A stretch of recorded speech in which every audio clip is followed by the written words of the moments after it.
Hi friends, అందరికీ ఒక మంచి వంటకం తీసుకొచ్చా ఫ్రెండ్స్. చూడండి, కొబ్బరి ఉండలు చేయడానికి చాలామంది పాకం పట్టి పాకం రాకుండా విరిగిపోతూ ఉంటాయి కదా.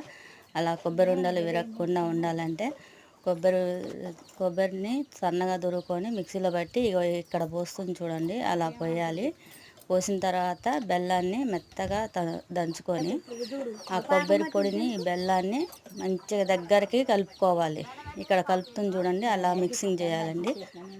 మిక్సింగ్ చేశాక వాటిని చిన్న చిన్న ఉండలు లెక్క చేసుకోవాలి. ఇక్కడ చేస్తుంది ఒకసారి చూడండి, మీకు రాకపోతే.